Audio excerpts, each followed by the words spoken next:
Thank you, Keswan. It's a great pleasure and honor to be here, to be part of this dialogue during this exhibition. Thanks to M.V. Narayan and Haridas for all the planning which led me to come here today. It's really, it's a very special occasion for me to come to this, to Thrissur, of course. I know of all these, with Kesavan and others, we've been coming to Itfok for many years. And it's really wonderful to see the kind of serious engagement with topics which other parts in India is going to find more difficult to engage with. So I'm really pleased to be part of this event today. I also must apologize for speaking in English. I wish I could speak in Malayalam as well as many of you could. But I want to, sometimes when people think we are going to talk about philosophy, etc., the ideas seem to be so difficult. People might be wondering, what is this thing you're really going to talk about? So when I thought of, when Narayan called me and I spoke to him about this and I had a rough idea of what the exhibition was, I thought of the title as Memory and Hope without actually knowing what was the full content of it. I hadn't seen the exhibition. And the reason actually I thought of the title of Memory and Hope is because with my own work on Gandhian organizations for many years, this is a question which repeatedly came back to me. What is it that we can hope? What can I hope for? Which is a very famous question which Kant poses in his own understanding of the three famous questions for his philosophy. What can I hope? What can we hope? What can we as a collective hope?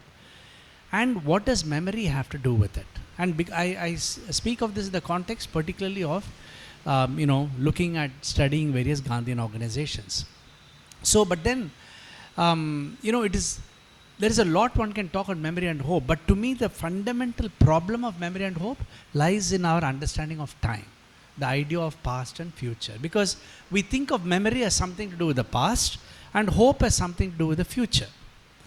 But unless we have an idea of the kind of assumptions we have about past and future, these terms really don't make much meaning to us. And part of the political problem of not operationalizing hope, of not converting hope into meaningful action, is also because of the fact that we have not understood the meanings of past and future in various other possibilities, other ways. So when I came, I wanted to see the exhibition before doing this talk, and I'm very happy I met Sudeesh and Gopikrishnan, who were there and who I went around with them. And the first thing as I entered, in their note on the exhibition, the last line of that note ends with this. This is the note which they have written in the exhibition. This journey of their exhibition, taking so many photographs, this journey has filled us with hope. And hope transcends time and space. So I said, oh, that's wonderful, because it makes what I want to say a little more meaningful to what the exhibition is actually doing. Because when I was talking to them and when they went around all the places where Gandhi visited during the last few months of his life, during the most terrible times of our country, during this extreme violence in Noakhali and Bihar, and when they go back in search of the remnants of Gandhi in those places, what did they find? In many places they found absence, nothing was there. In what sense then is Gandhi a memory? How is Gandhi present in those places, including Noakhali and in this things in Bihar which happened? How is Gandhi there? What is our memory of Gandhi? And I thought a lot of the exhibition was actually struggling about that. There's a wonderful story which Sudeesh was telling me about in Noakhali. After Gandhi left, he leaves behind Reddipalli Satyanarayana, a person who was staying there, right? And then apparently when he died, and I was remembering, I think Gopikrishnan was also there, he was telling me about it, after he died, he did not want any memorial, any measure of his memory left behind. So there is nothing there. He said, nothing of me should remain as a memory except 3 mounds of sand or mud, right? And that the people keep, whenever it gets washed out, they put 3 mounds of mud or sand. That's all. And in fact, as they were also pointing out, many Gandhian scholars haven't even heard of Satyanarayana, but who has played such an important role in continuing the memory of Gandhi in Novakali. And even though his memory is not present in the way in which we have understood Gandhism today, in India particularly, it still remains a very important beacon of hope. This is very interesting, this connection between memory and hope.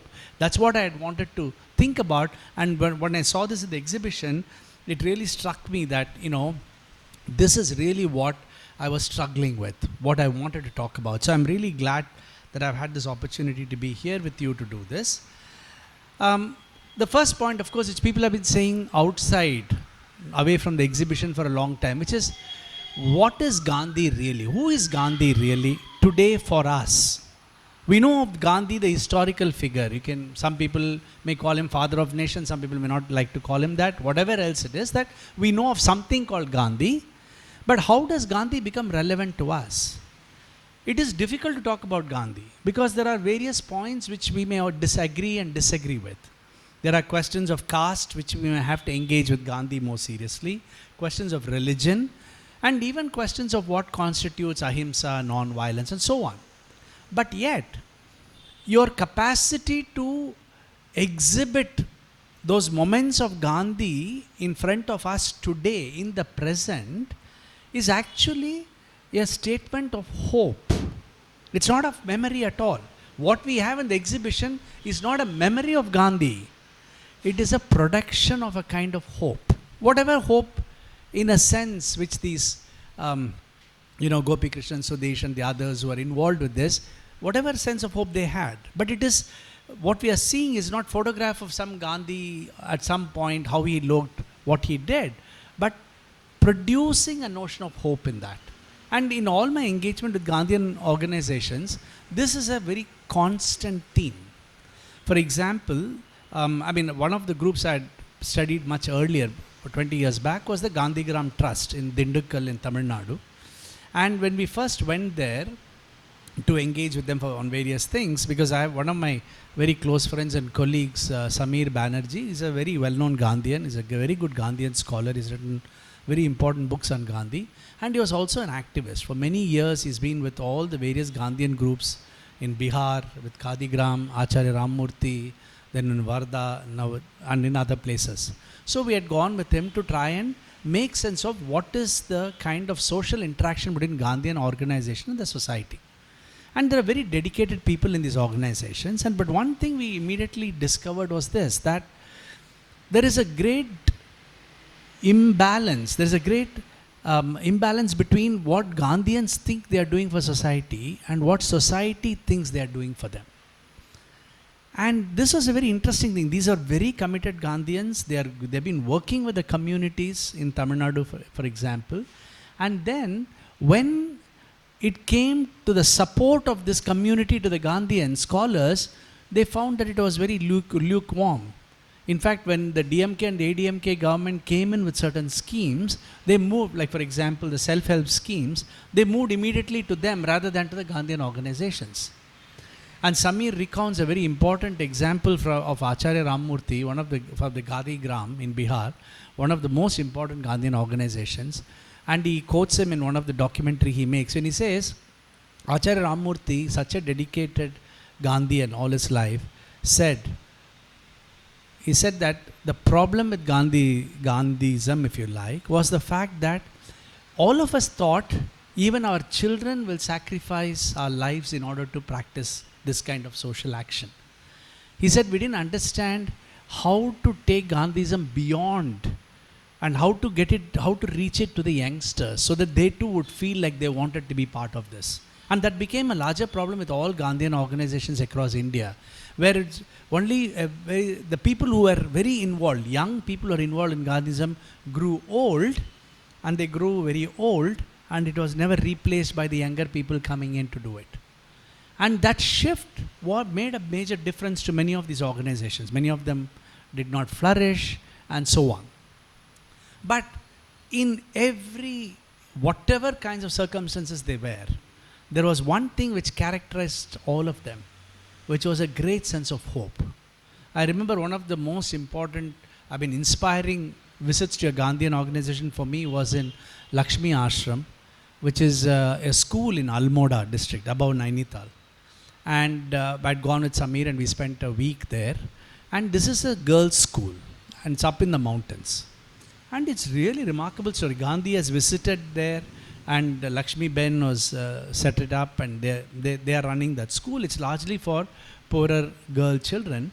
And the day I went there, the girls live, the school, the bedroom, the classroom, everything is the same. They work there, they eat there, they have to be part of the cooking, they go and do some agriculture work, they take care of all other kinds of buying, walking down the hill, bringing up groceries and so on. And there was one group of people, the 12th standard children were not there in the class at that time. And then the principal was telling us the 12th standard children had gone on a Padayatra against alcohol consumption in many of the villages, which was a major problem they were all facing. So when we were there, they had all finished their Padayatra and came back after 3 or 4 days. And all of them, they came and recounted what their experience was as 12 standard, 15, 17, 18-year-old girls going around all the villages up in the hills in Uttaranchal, going around Uttarakhand and coming back and seeing it as part of their learning. So I know many schools, for example, which have really tried to work with Nai Talim. And Nai Talim, I think, has very important insights into the nature of education, how we could conceive of education. It's also, there have been influences of that in other systems. And Nai Talim has been very difficult because for various reasons. Here was a classic example of how a model of education seemed to work within this community of girl children who had no other access to education. So the only thing which characterizes them, when those girls who came from very poor families, some of whom are orphaned, etc., was repeatedly this story and narrative of hope. And Gandhi there was not a memory at all. It's not that they were doing something about Gandhi. Gandhi is not somebody who is, it's not the Gandhi, it's not a Gandhi with even such caricatures, such images, right? It is Gandhi in a very different manner. So this question which should come to us is very simple. What kind of a memory can we have of Gandhi? What is it that we can remember of Gandhi? Is it Gandhi the man who had his own particular very different kinds of difficult tendencies? Is Gandhi as a father? Is Gandhi as a father of the nation or father of his family? Gandhi's relationship with women, Gandhi's relationship with other religions, with the Dalits, whom he called as Harijans and so on. How does one really make sense of what is our memory of Gandhi? And within this is a very important question, because for many people who think of memory, the idea of memory itself is a bit of a problem, and that's where the first problem begins with. Our idea of memory is a problem because we don't trust our memories. In many philosophical traditions, memory is not seen as a valid means of knowing. There are exceptions like the Jainas, very interesting arguments for why memory, but none of us will actually accept memory as a valid means of knowing. What do I mean by that? For example, if I am seeing, perception is a valid means that I am seeing Keshavan in front of me, I believe he is there. But memory is very odd as a term, if you think about it. What can I accept as absolutely true about memory? Suppose I say I remember something, is it as clear and indubitable? Is it as clear and unchallengeable as my seeing him sitting here? Now some philosophers would say my seeing him here itself is questionable, but if you remove those skeptics away from our discussion, you would still say we have a problem with memory. Why? Because one, we don't know what memory is really referring to. In fact, our own memories are often shades of things which have happened. It's very difficult. If you go back and try and recollect what is it that you actually remember? It's not necessarily what the state of things were. It does not capture the sense of truth like perhaps other forms of sensations have. So there is always a bit of a suspicion about, can I trust my memory? The second problem is the fact that memory is often reconstructed by us. It's not that memory is stored like a picture. We like this image. Some people would think of memory as, for example, tomorrow when I go back to Bangalore, I'll have a memory of this event, and it might seem that I might have a picture of this event. My memory of the event tomorrow will not be like the picture. I will not know what color shirt somebody in the back is wearing, which I can if I take a photograph and look at it. Memory has this very odd function of choosing what to remember. Therefore, the suspicion about memory is, what do we construct out of what we experienced? So if memory is something that we experienced, right, it comes from something we experienced, then the problem with trusting memory is because memory could have modified that experience and stored it in a particular manner in our heads. This is the fundamental problem about memory. That you do not think that we can trust memory to have captured the reality of whatever it experienced, because we tend to choose what we remember. And that's why if you look at our most basic cognitive function, we may tend to remember things which are more traumatic. And you may tend to remember certain events where people have said something harsh to you. You may tend to remember it in a particular manner. You will, when you remember, let's say, a traumatic event, you will not remember everything of the traumatic event. You will not remember the event in its fullness. You will only remember elements of it. So this question about this larger suspicion about memory is related to all of this.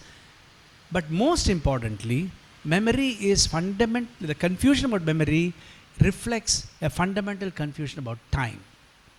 Now you might say, why from such a grounded person like Gandhi, who was very deeply involved in social activities and social change, one wants to bring in all these very complicated ideas called time and memory. But I want to try and show to you that unless we engage with these fundamental conceptual confusion we have about the idea of time, the idea of past and future, even the words like memory and hope may not yield much fruits to us. We may tend to use them very casually in a very psychological manner, like some particular psychological state of my mind. But our real engagement with questions of memory and hope have to necessarily engage with this particular problem of time. And this problem of time is something which I am sure you have thought about. Whether we do philosophy or not, it does not matter, because this is such an important question we often talk about, which is the problem of the past. Because memory seems to be a record of the past. That's very clear. I don't have a memory of the future, because I haven't yet encountered it. In fact, as one of the concluding things which I wanted to say, which Keshavan's already at one go, he declared it when I was sitting outside with him. He said, hope is the memory of the future. In a sense, you could, which is what I want to come to considering the idea of hope as memory of the future. But the basic question is, we have memory only of what has happened, not what is going to come. So memory and past and time are very closely linked. So it is because memory is about the past. Memory is about the past, but so is history. What we think as one of the most contentious problems in India today is history. Sudeesh was telling me when we were walking through this exhibition, we were actually looking at this question, and when they were explaining, when they went to the museum and they were trying to find records, for example, in the Red Fort, when they had the court hearing of Nathuram Godse's trial, he says, the people there, none of them knew about it. So they went and asked them, which room did the trial take place? And they said, the people who are working there said, they don't know. And then they said a very interesting thing. They went to the hotel, right? Please correct me, Gopikrishnan, wherever. They went to a hotel where Godse was there the previous day, and apparently in the trial, it's a lovely story, so I can share them this here. Apparently in the trial, they knew that they tracked his movements in the trial because he liked a glass of whiskey, so there's a bar in that hotel. So he went and paid for it, and that was presented as evidence in the trial. And what Sudeesh was telling me was that it is the bartender who told them all the story about what happened in Red Fort, what happened to the whole court and case and so on. So memory plays it's very interesting. There are people who will not want to remember certain things. And I think one of the things which this exhibition is highlighting to us is, what do you do when you are not allowed to remember certain things? Why is it that you do not want to remember the people who are charged in Gandhi's murder? Right? And it is there. They have put it up there now. Now we can go take a photograph and it's there in records, but it is not available in various places. People don't talk about it because that has become, that memory has been restructured. Erasure is just one restructuring. The fact that you remove it out of our textbooks, of our collective consciousness. So memory has this very strong political function too.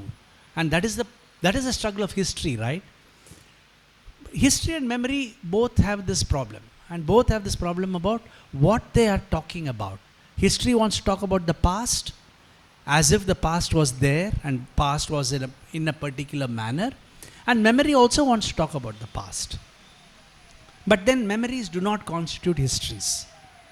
The whole development of the idea of history as a discipline, as a quote-unquote scientific discipline, was to not depend upon memory for history. That's why oral histories, which are primarily based on memories, produce a different kind of histories than written histories. Because what we are told in history is that for history to be valid, you have to have evidence for that particular past. So if you go look back at this question of what is the idea of time and here past and history, you'll actually understand many of the confusions which they have with history. So what I'm trying to say is that, one, that to understand this collective memorization of Gandhi, the collective production of some memories of various people, whether it's Gandhi or Ambedkar or anybody else, there is a certain kind of a political process which happens. Okay? Now, the first mistake people tend to do when we talk about memory is to think of memory in a very simplistic manner, that memory is just remembering or something like that. But cognitive scientists who have been working a lot on memory, trying to understand the nature of memory, actually point out that there are different types of memory. So I'm saying this not to tell you about the literature on memory, but to ask a simple question. What kind of a memory of Gandhi do we want? Because there are different types of memories. Just to give you an example, just to show you the range of the ways of thinking about memory, there are things which are called short-term memory and long-term memory, which I'm sure many of us know. Short-term memory, you may remember something which happened just 5 minutes back. Long-term memory are things which you may remember what happened so-called 10 years back or whatever, long time back. But even within this long-term memory, there are different types of memory. For example, there is something which is called explicit memory, which is memories which you consciously and intentionally can recall. That is, we have capacity to retrieve them. And this is again a very fascinating question. Where are your memories stored? How can you retrieve them? How are they stored?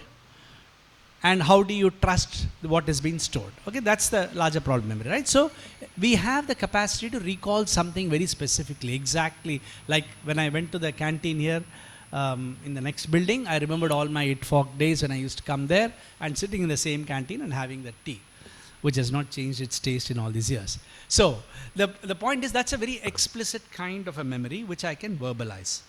There are also a different type of memories called episodic memories, which arise because of certain kinds of personal experience. We remember, and we don't remember full episodes, we only remember parts.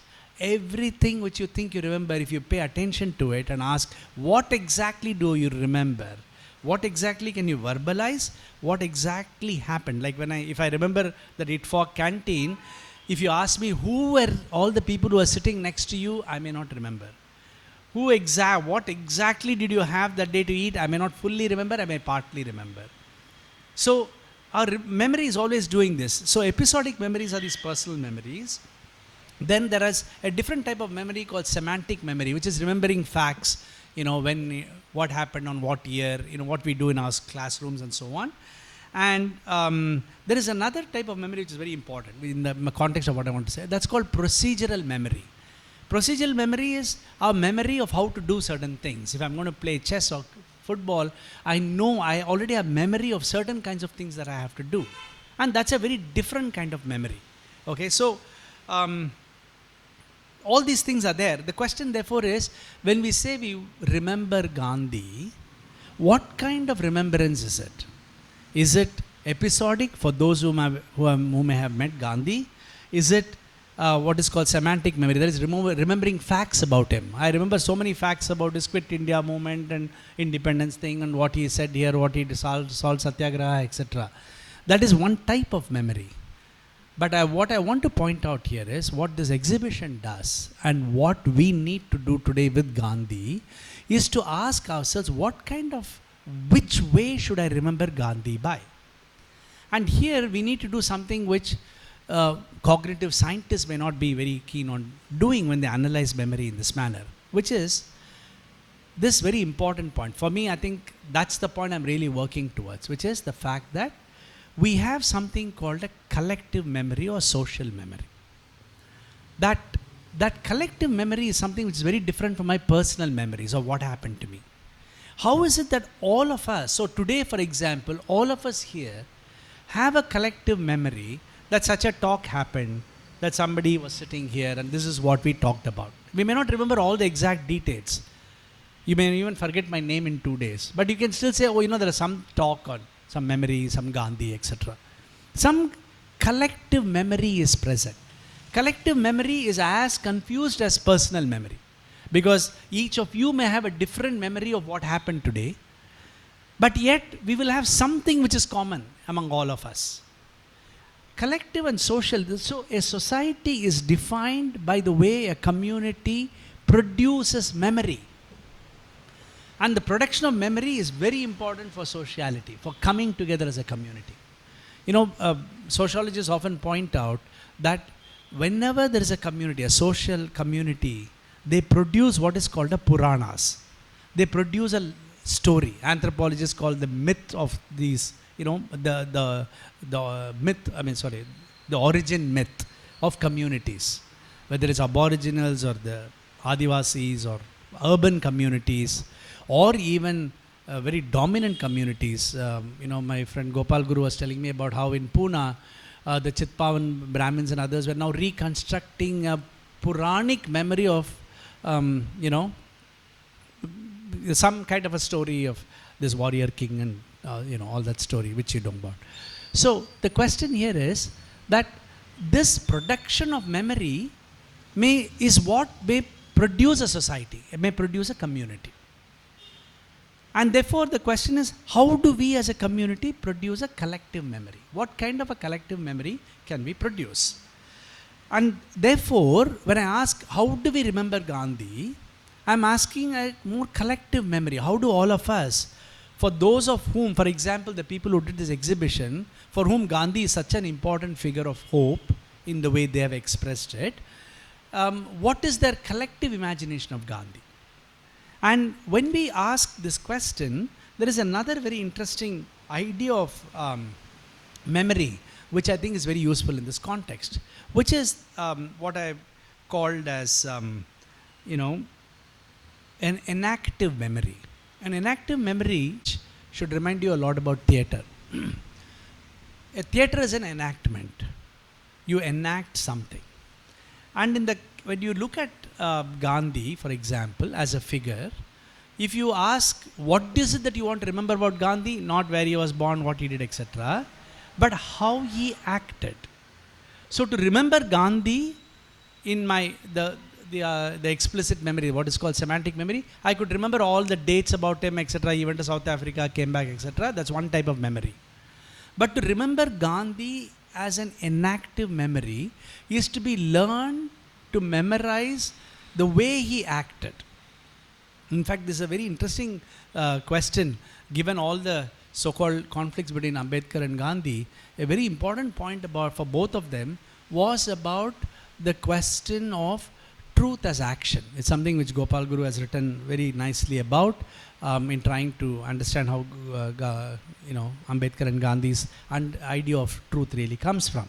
So this inactive memory is something which makes the memory of Gandhi not as a frozen picture, but as somebody who is actually walking. And Kesavan looked at it, he said, look at this picture, it's so dynamic, right? It's like almost running and walking. So the question about inactive memory is, how does memory happen within us that makes Gandhi an agent of action, not as somebody who said something. So we remember people by saying what they said, what they think, etc. Maybe even what they did. But to remember them by acting the way they did is a completely different type of memory. And the production of hope, the possibility of hope, lies in the possibility of enacting Gandhi. Because we can all sit and say nice things about Gandhi or bad things about Gandhi, it doesn't matter. We can critique him, praise him, etc. But the real challenge is, how do we perform like he does when faced with the conflicts of society? When faced with what he faces, which the exhibition is about, Noakhali and Bihar, in the worst types of violence, the worst kind of anger and hatred, for him to be able to stand there and meet those people and tell Hindus and Muslims that they have to learn to accept each other. That enactment is the memory of Gandhi that I would say this exhibition is making us ask. In other words, to remember Gandhi, not even his great posture and his spectacles, is to ask myself, can I act even a little bit like that in the face of violence and hate? Can I stand up and act in that particular manner? Now, so therefore, exhibitions of Gandhi, which there are many, can produce different types of memories. So they can produce memories which can be about information about him, etc., etc. But an exhibition which wants to look at how you can enact Gandhi in your life is a very different kind of a performance. And I'm trying to understand the shift from memory to hope, because this is an exhibition which begins with memories of Gandhi's walk, the last few months of his life, and ends with the hope of hope. That's all they want to do. As they themselves explicitly say, they want to look at the hope for the future. Now, so this is a very important question, and that's why hope itself is a memory of a future in some sense. Because you want to look at hope. Hope is also a very interesting philosophical term, and not many philosophers have actually dealt too deeply with it, although in spite of Kant's so-called fundamental question about hope, part of it is because there are many other connotations, so other meanings to hope, which have not as positive, in a very positive way. For example, some wishful thinking is also called as hope. Dreams are also called as hope. I may just be dreaming that, maybe I may get a job, but I may not. I may have a wishful thinking. I may be daydreaming, which may also be mistaken for hope. But hope is a very specific kind of we'll have to think about whether it's belief, etc. But from what I want to say is, hope has a very specific relationship to the idea of future. If memory has a specific idea of the relationship to the past, then hope has a specific relationship to the idea of future. So whenever we talk about memory and hope, we are basically talking about what seems to have passed us by and what we hope will come in the future. And here is where the fundamental question about poetry, about time, it really comes in. And unless you engage with this question and these problems of time, because it's the problems of time which become the problems of memory and hope. And we can look at time in various ways. And I want to make a small detour into that, just to, collectively think about time and leave that with you, because without trying to make it sound very, serious and so on, because time is a very fascinating thing to think about anyway. So, if you talk about past and future, we are actually basically saying something about the nature of time. But what is that nature of time that we're actually talking about? Our most common conception of time, especially of the past, is in terms of clock time. Everything that we talk about in the past, Gandhi, India got independence in 1947. Gandhi was born in 1869. Some first war of independence was fought in 1857. Whatever, So you can have, all these kinds of stories about time, about the past, and these are all linear. So all of our historical usage of time is that it is linear. Something happened in 1500, then 1553, 1625, 1735, whatever. All these years seem to mark some places in a line of time. Okay, so past is actually imagined as something which has happened before. 1900s is a particular place in time. 1800 is another place in time. And history wants to go reach them, just like I want to go reach from, Thrissur, I want to go to Kochi, and from Kochi to Trivandrum, etc. It's almost like, just like if I go in this direction, I'm going to go to Kochi, and from there I can go to Trivandrum. Similarly, we talk about time as if you go backwards, you will come to 1950, then 1900, then 1850, 1800, and so on. That conception of time that we very often have internalized so deeply within our modern life is one that is based on this linear dimension of measured time. But measured time is not real at all.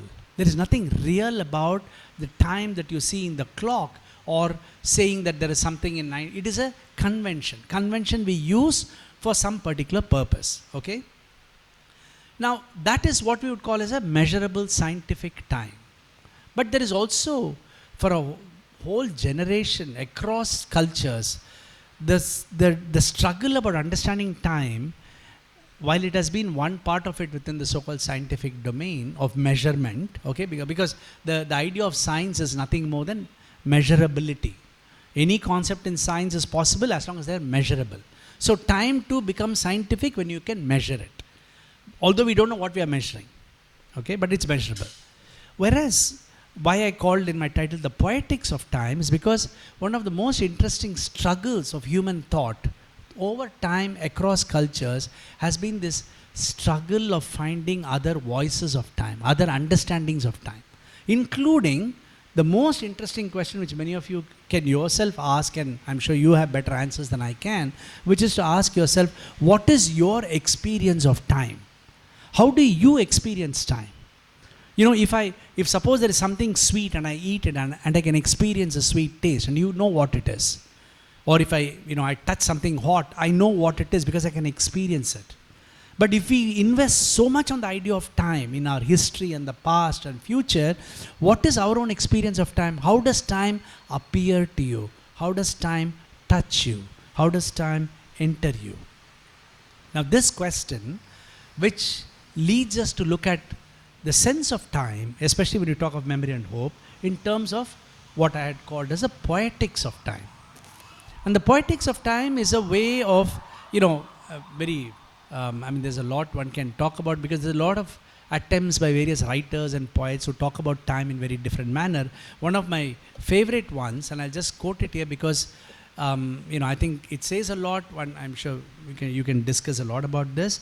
It's by T.S. Eliot. And T.S. Eliot, as I'm sure all of you know and must enjoy, not only a great poet, a Nobel-winning poet, but also somebody who was also trained in philosophy. And I think his struggle with the question of time in many of his poems, actually you could say reflect some larger questions about what time is. And in the 4 quartets, in the first quartet, he begins with very famous lines, which I'm sure many of you may have probably taught in classrooms, when he says, "Time present and time past are both perhaps present in time future. and time future contained in time past. If all time is eternally present, all time is unredeemable. And then the question of memory comes, follows it, etc. What Eliot is trying to point out here is that we have ordered our lives, and this is why we have to ask the question, what is time? Because our daily functions are based on a particular belief about time. We act as if there is something called the future and something called the past and something called the present. And we act with a lot of ignorance about what these basic terms mean. And when T.S. Eliot is writing this about that the fact that the time which is present and which is time is past are both present in time future, and time future is already contained in time past, he's saying something which one of the greatest philosophical works from Indian philosophical traditions, which is Nagarjuna's Moola Madhyamika Karika, the commentaries on it, will also make a very similar questions about time. When he talks about, is there an essential meaning of time, there are very similar arguments he's talking about, because the larger problem here is, what is this thing called time which seems to have held a grip on us in such an important manner? And when I say grip on us, I include all of us here, because the grip of time that is upon us is a modernist time. It is a capitalist time. It's directly related to capitalism. And that's a very interesting connection, because what has time got to do with capitalism? What has time got to do with the social movement? And how can it hold us in such a grasp that it influences how we live each day? It influences what we call as memory and what we call as hope. One way to understand this is to ask ourselves, where does our basic idea of time come from? You know, our basic idea of time comes from the idea of change. We do not perceive time, but we perceive change. So if I'm standing and if I'm sitting, you know that something has changed. Here I'm standing, here I'm sitting. We invoke the concept of time to make sense of this idea of change. And that's very clear and very obvious, because every idea, the earliest ideas of time, arise when you look at the sun rising in the east and setting in the west. And therefore you will say that there is some change happening, let's say in terms of light to darkness, and that change can be characterized by something called time. So change is the first starting point of any of our conception of time. Today with the clock time, today remember that all our clock times, the clocks we all follow, of which we are such great slaves to, including especially with our digital phones and digital clocks, all of them are still, they are not measuring anything called time. There is nothing called time for our clocks to measure. They are still measuring physical change. Just like the earliest idea of time measured the sun, the light and darkness, today's time measurements are based on some other physical characteristics. For example, the standards of time today are about a particular atomic transition, cesium atom or whatever. But the point is, they're still about, it's a measure of some change of a natural phenomenon, of a natural process. So, if that is the idea of time that happens in the natural, so the changes in natural world define our sense of time. But they cannot capture the sense of change which happens in us. Just to give you a simple point, what I'm trying to say is, your experience of time, your understanding of change which happens within you cannot be captured by clock time. For a clock time, 1990 and 2000 is a 10 years gap. 1980 to 1990 is also 10 years gap. For clock time, they both are the same, 10 years gap, whatever that means. But for our lives, for you, the gap between 1980 to 1990 is not the same gap in your life between 1990 to 2000. Our experience of time has got nothing to do with the clock time. We keep using it to tell ourselves, oh, I was born in 1950, 1960, whatever. You know, we construct a story. I finished school in this year, I got a job here, I did it, etc. But they have nothing to do with that, because our internal experience of time is a measure of our internal changes in life. In other words, just like the sun's moving produces the first idea of time, clock time, so too does changes in yourself produces a sense of time for you. In other words, time is purely a subjective phenomena inside you. Each one of us, our senses of time are very different. It is not the same at all. And that is why, if you ask how do you look at time, the way we look at it in terms of our personal experiences are very, very different. I'm saying this because, very briefly and very quickly, why questions of people like Gandhi really matter in understanding what is the future and the past. But just before saying that, I just want to make a final detour into that. So that I can try and finish in 5-10 minutes, which is to actually point to a very important aspect about time, which many philosophers and cognitive scientists have been looking at for a very long time. And there's a very interesting puzzle about time. Part of our problem in understanding time is that it is captured in the fact that we always tend to talk of time in terms of what are called spatial metaphors. We tend to talk of time in terms of space. We don't have language and vocabulary to talk only of time. We'll say time has passed by. Every way you refer to time is actually about spatial metaphors. So I'll give you some examples. For example, drawing from Gentner's very interesting work on spatial metaphor and temporal reasoning, some of the examples: looking forward to a brighter tomorrow, or troubles that lie behind us. So when I'm saying that, you're saying looking forward to a brighter tomorrow, and I point out like this, what I'm basically saying, ahead of me. It's a spatial term. It's not what is time in there. I'm pointing to ahead of me.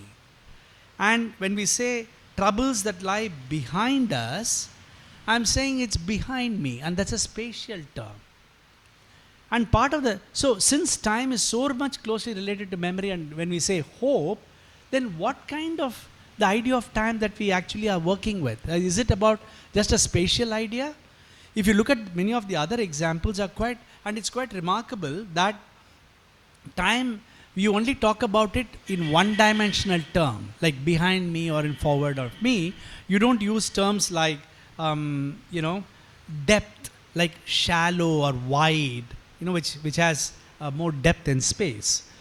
So front, back, and before and after are very commonly used for this.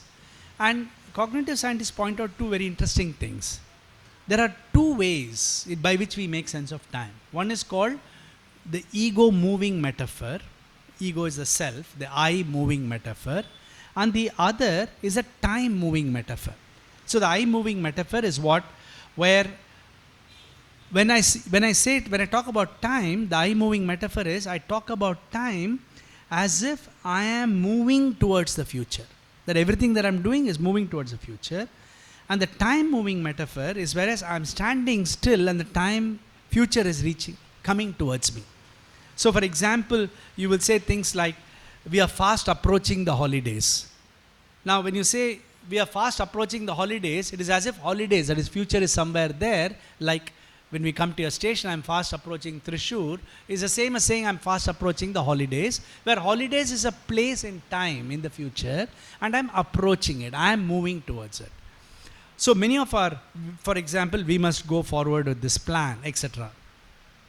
And the other time moving metaphors are like the holidays are coming fast. So in one case, I would say we are fast approaching the holidays, as if holidays are some place and we are moving towards it. And the other term which we often use is to say holidays are approaching fast, which means that we are stationary and time is coming towards us. The interesting point here is this. This is not about deep philosophical analysis or conceptual cognitive analysis. It's about our ordinary language. It's about the way we talk about time every day of our ordinary everyday actions. And here is where I think we need to pay attention to the fact that the story of past and future that we are using today is not obvious. It is not true for all human cultures.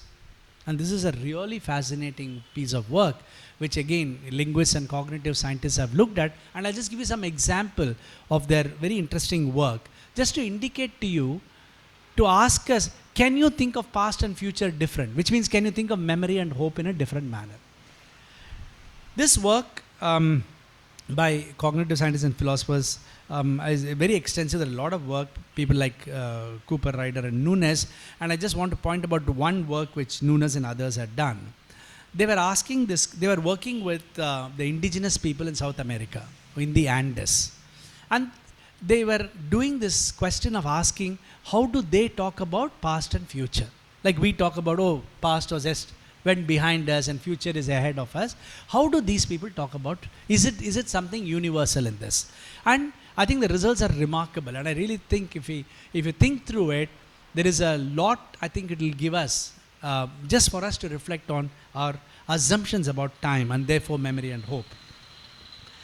The interesting point is that the Yupno, one of the tribes in South America, when they talk about time, they don't talk about future in terms of pointing to future. So the point which Nunes begins by is that it is English speakers who talk about the future as ahead and the past as behind.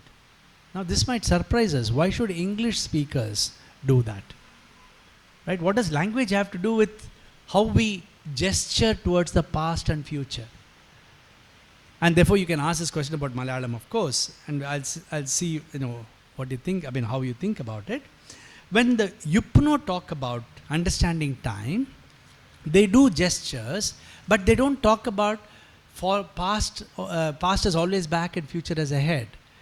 What he discovered when they interviewed a lot of these people was that when they point to future, they point to uphill. And when they point to the past, they point to the downhill.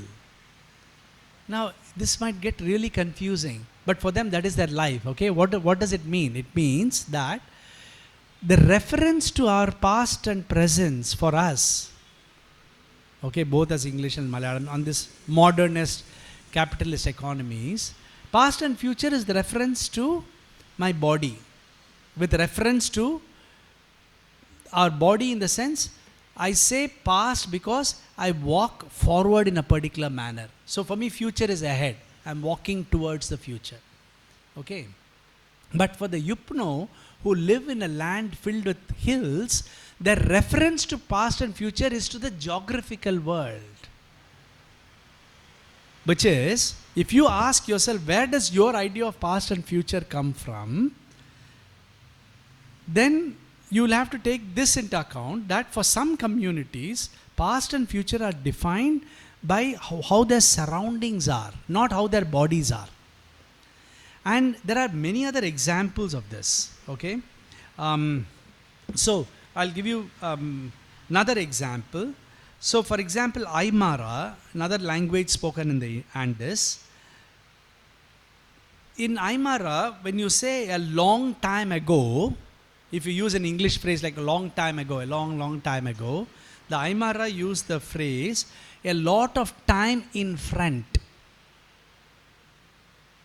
Now, if you think past and future is universal and common to all human beings, this work radically challenges that. It makes us question what our beliefs about past and future are. So when Aymara, when they talk about past and future, when they talk about future, they gesture behind. When they talk about past, they point out to the in front of you. And there's a beautiful explanation for that. I think it makes a lot of sense. Because, think about it. Okay? When I look at all of you, I know what is there in front of me, right? Because I don't know what's behind me. But I know what's in front of me. I know all of you are sitting in front of me. I know what has gone behind me in my past. Past is something I know. Past is in front of me. Future is that which I don't know. Future is obviously behind me. I mean, such a beautiful, simple redescription of past and future in terms of our language and gestures. And I think it makes absolute great sense. I mean, in a very different way, Ricker comes back to this in another context. But this is a very important point about time and language, okay? And more interestingly, what they point out is this, that in the way we look at past and future depends on our language. Not just on our language, on how we write our languages. So for example, in English and many other languages which does this, past is behind, future is in front. Okay, and it is based on the fact that I walk, towards the future. Walking forward is a very bodily motion. In Hebrew, past is rightward, going to the right, and future is going to the left. So when they gesture, so when I'm saying future and past and future, I might do like this. If you're a Hebrew speaker, you will very probably, with all the experiments they have done, you will say, oh, future and past is, oh, this happened. So when I say, oh, that happened yesterday. So in Hebrew, when you're saying that, you may say, oh, that happened yesterday. Showing to your right. And if you want to say about the future, oh, tomorrow I want to go there.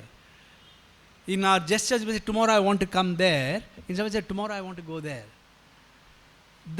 So you might wonder, why you are Hebrew, why just because you speak Hebrew you do this? In Mandarin, the Chinese script, past is above and future is below. So when you refer to past, you refer up, and when you refer to future, you refer below.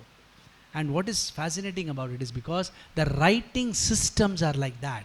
In English, we write from left to right. Hebrew writes from right to left, like in Urdu. Mandarin writes from top to bottom. So when they did this very fascinating experiment, what they did was they took, so there's another indigenous tribe in Australia which always looks at past as the direction east and future as the direction west, because that tracks the sun for them. So in other words, the very idea of past and future is so different based on various cultural assumptions, the way we understand the world around us, the way we understand our body in relation to the world, and the way in which we write. Just because we write English from left to right and Hebrew from right to left, can it change our sense of past and future? So they did a very simple experiment, and this experiment was about giving people 3 stages of bananas. So they take a banana. So a banana is a full banana with that peel is there. Then there's a banana which is partially peeled, and finally a banana which is half eaten. So let's say I give you these 3 things. I give you a banana with the full peel on it. Then there is another banana which is the peel is removed, half peel, and the third banana which is half eaten. And they say, order it. How will we order it? English speakers place the banana which is fully on the peel on the left, then the half peeled, half opened one on the right, next to it on the right, and the half eaten one on the last right. Hebrew speakers put it exactly the opposite.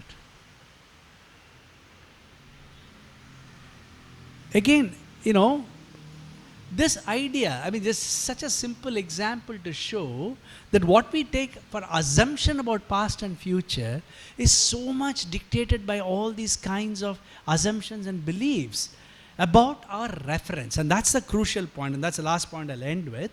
And this is the crucial point for me, because I'm saying all this to ask the question that if our reference to past and future is first in the scientific, measurable, capitalist economies, and I keep saying capitalist because it's a very important form of measuring time and controlling idea which is central to this. If those ideas of time produce a particular past and future, then that belief influences our lives. The fact that we think development, future is about development, we are going to progress towards the future, moving towards that some particular thing, has a very, very specific logic behind it. What are we moving towards? What is that we are moving towards? What is that idea of a future? But as I was pointing out, if the idea of time is always with respect to something else, natural time is with respect to natural phenomena, our individual time is with respect to events which happen in our lives. As we saw with all these indigenous tribes, their sense of time is with very different kinds of engagement with the natural world around them. Then the simple question we have to ask is, what is the reference for social time? What is the reference for our collective time? What is the reference by which we measure the past and future of our societies? Because just like the sun is moving, something is changing, the final point of all this is about societies. We are talking about social change. Where does a society go from its past to the future? What is the reference point that captures the change in societies? So for example, I would definitely say that a feudal society has no sense of social time. There is no social time in a feudal society. You can have individual time, you can have clock time. That's very important actually, because you can measure labor, exploitation is very much built in with that. But you do not have a sense of social time because there is no social change. The society, any static society which does not change, does not allow a sense of time, because all change is with respect to change. And if you do not have a sense of social time, you do not have a sense of past and future, you do not have a sense of memory and hope, you do not have a sense of what you want the society to move towards to. That is the crucial point. That is the reason why these are so centrally important, so essential to the way we understand social change. To me, if you want to have a sense of social time, something which measures how society changes, then you need reference points. Just like the Yupnos need the hill as a reference point. We need a reference point. What is our reference point? It is only these people, like Gandhi, who function as what you could call as singularities in society, which produces a reference by which you can measure change in society. Definitely, if you look at Marx before, definitely Marx becomes a reference point to map change in practices of labor, production, etc. Okay, this you guys know. I'm in Kerala. I won't talk about Marx. Okay? You know about this much more. But Marx is a singularity in a social change, because with that as a reference point, I know what is past and what is future. I know how to measure that change. I have the vocabulary, I have the language for time to measure that change. So it's not like a feudal society. Gandhi is a very important singularity to help us understand a particular form of change related, I would say, fundamentally to questions of non-violence. Ambedkar is an extremely important singularity through which you are able to understand the past and future of caste within a society. To just map, to give you a sense of time. Why a sense of time? Because it is through time that you can map change. It is through time that you can conceive of a future to which you move towards. Savitribai Phule is a singularity. With that particular event of Savitribai Phule, you begin to map the question of girl education. For example, we see this as social phenomena, but how do we understand the social phenomena? They are all actually not just about saying I've changed, we have to get rid of something, which is very correct, but also to produce a sense of time, a collective sense of time within a social, within a society, within a community. It is that production of time which produces memory and hope.